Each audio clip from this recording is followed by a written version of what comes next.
اب بہت زیادہ یہ بات ہونے لگ گئی ہے نا کہ پہلی وحی جو حضور پاک کو غار حرا میں آئی، وہ جو سارا ایکسپیرینس تھا،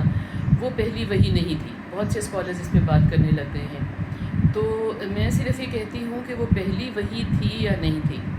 حضور پاک کا غار حرا میں جانا تو قلم بند ہے نا کہ آپ جایا کرتے تھے، تو اگر وہ غار حرا کا ٹائم جب تک اپنے اوپر ہم لگائیں گے نہیں، وہ بھلے مجھے اپنے ساتھ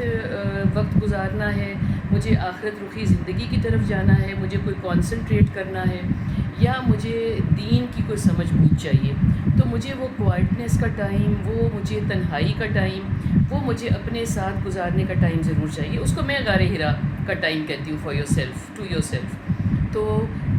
اس کو وہ ذرا ہمیں تھوڑا سا زیادہ سگنیفائی ہم کرتے تھے کہ پہلی وحی آئی، حضور جا کے بیٹھا کرتے تھے، لمبے لمبے عرصے کے لیے بیٹھا کرتے تھے۔ اگر فرض کریں اس کا اب ریلیشن پہلی وحی سے نہیں بھی ہے، تو آپ جایا تو کرتے تھے نا۔ تو وہ جو ایک سیکلوژن کا ٹائم ہے، وہ جو ایک اپنے ساتھ بیٹھنے کا ٹائم ہے، وہ جو لوگوں سے دوری کا ٹائم ہے، وہ جو ایک نیچر میں بیٹھنے کا ٹائم ہے، وہ اپنے آپ کو ضرور دیں۔ وہ کسی بھی حوالے سے اپنے ساتھ بیٹھیں، اپنے بارے میں سوچیں، اپنے کنیکشن کے بارے میں سوچیں، اوپر والے کے بارے میں سوچیں، اس کے اپنے ریلیشن کے بارے میں سوچیں۔ اس کے لیے آپ کو ایک وقت نکالنا پڑے گا۔ وہ بھلے کوئی آپ ایسا کونا گھر میں بنا لیں، بھلے کہیں ریسٹورنٹ میں یا کسی کافی شاپ میں، جب وہ کھلتی ہے وہاں پہ کوئی بھی نہیں ہوتا،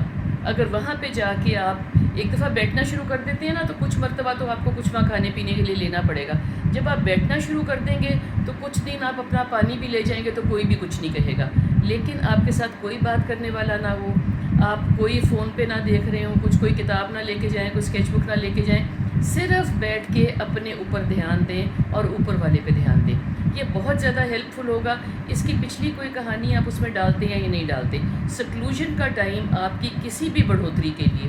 دینوی ہو، دنیا ہو، آخرت رخی ہو، یا اپنے ساتھ کوئی تعلق بنانا ہو، یہ آپ کو ضرور چاہیے اور یہ آپ کو ضرور اویل کرنا ہے۔